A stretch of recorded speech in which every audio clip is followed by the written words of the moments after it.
Hello AOS fans, Robin here, and I'm back with a very special quick video for you. Time is very pressing as usual.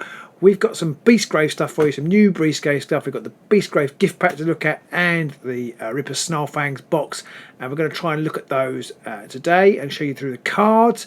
And Games Workshop always writes some very tight deadlines, presumably to avoid spoilers. So this is like Thursday afternoon. I've got a very busy Friday ahead of me. I want to get this out for you Saturday morning, so it's going to be super quick. I'll start by looking at the gift pack. So here's the gift pack, and it's I have opened it already, so it did have, it was more, I think it had a gift pack thing up here which seems to have disappeared, but there we go, there it is. It is a solid plastic. Not entirely happy with this plastic, Games Workshop. Perhaps we don't need that, Games Workshop, the plastic. There's no real need for it. We've got, oh, here's the little leaf that should have been stuck up there, so you can see it's the gift pack. And we have a board. I have to say, I don't know how many people organise their playing area. For me, this board is slightly irrelevant. I quite like the counters, are really nice. There's 3 counters in the box.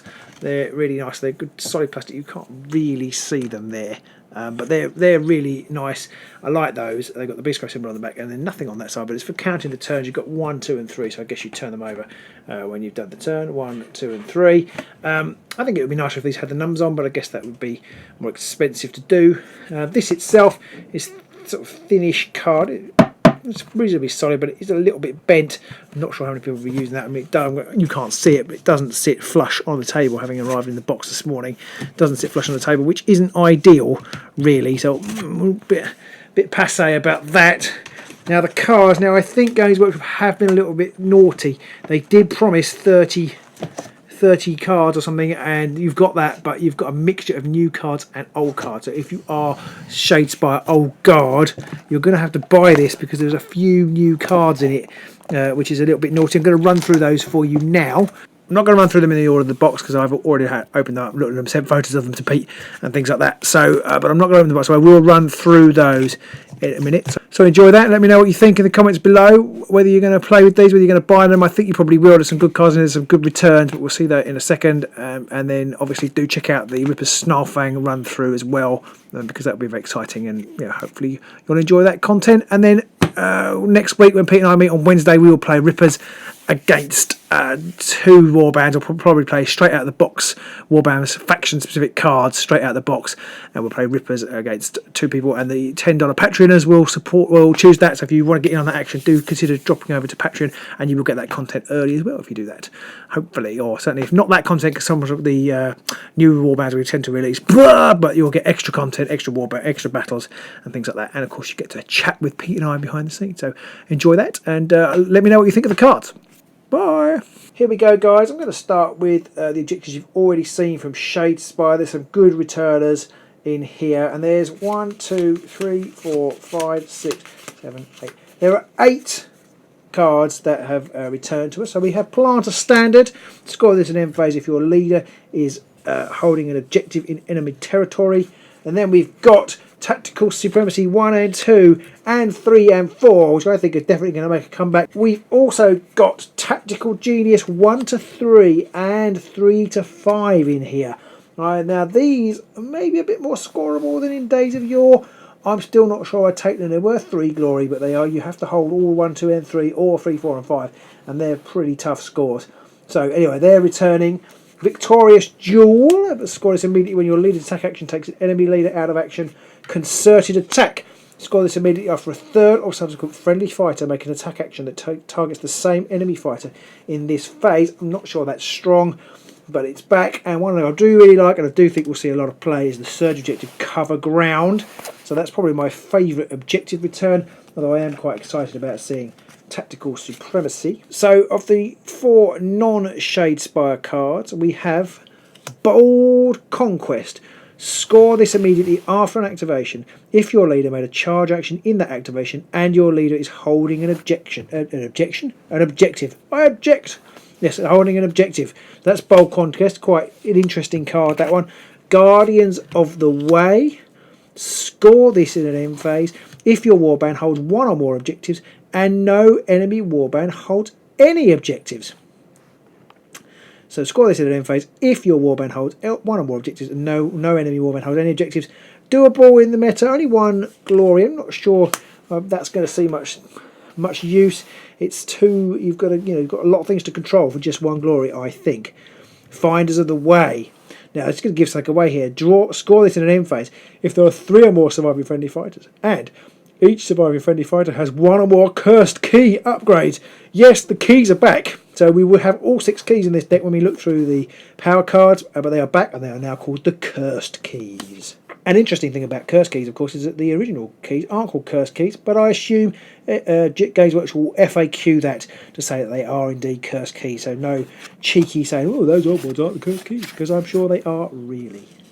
And we have Steadfast Defender.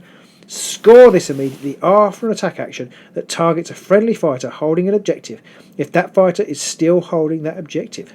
So if you get attacked and you're still holding it, then it's Steadfast Defender 1 glory. A little bit more scoreable, that one.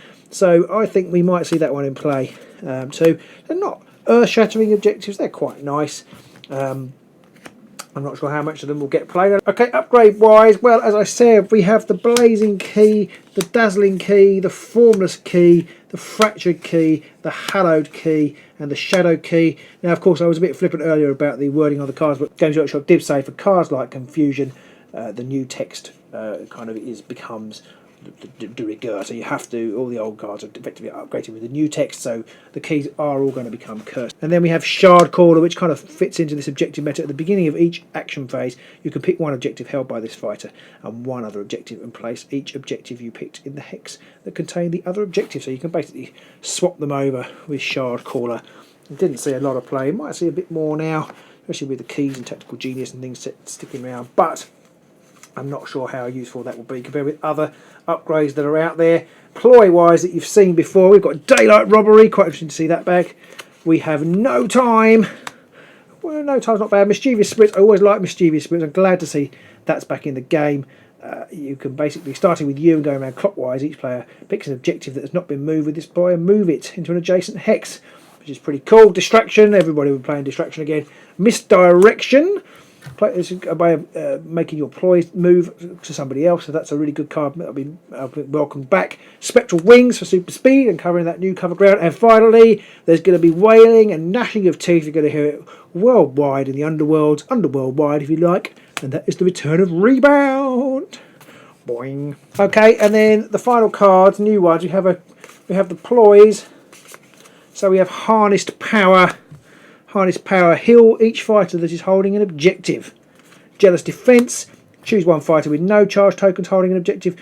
The chosen fighter makes one attack action. That's quite nice if you've got somebody on your standing on an objective at the start of turn and they're not killed by somebody who attacks them, then they can make an attack action back. That's pretty cool. Quite like that. That's Jealous Defender. Just choose. So good for those Skaven watchers out there. And we have Forward Planning. This is a really interesting one. Choose one friendly fighter with no tokens. Give that fighter one charge token and one upgrade. Good at the end of the turn, maybe, if you haven't moved somebody. Interesting card. It makes some interesting planning issues, I guess, which is why it may be called Forward Planning. We have Grim Tenacity. I ain't going nowhere, you git. So it's yous or me, and it ain't me. Ripper Narkbad. This fighter cannot be driven back. Grim Tenacity could be used for an objective meta, of course, and I really like Lender's Lockbox, another goblin on there. After this fighter is removed from the battlefield, pick one of their upgrades and return it to your hand. Interesting choice one, that one. Could be really useful. How often will you get to use it? Interesting, I'm not sure. Then the Guardian Glaive, a really good solid weapon. 2 attacks, 2 hammers, 2 damage. If this fighter is holding objective, you can reroll any number of attack dice in the attack roll. I think we definitely might see that appearing for a good universal attack card there. So that's it. They are the cards. Let me know what you think. As I've said, I think it's a little bit cheeky. Games Workshop including both old and new in here. I'm not happy with that, but there are some interesting cards, and we will be playing them. So until next time, do check out the other Beastgrave content. There's a little Beastgrave unboxing, and I think there's going to be a separate video for the Universals and the Warband specific card. So do go check those out and let us know what you think. And until next time, we'll see you soon. Bye.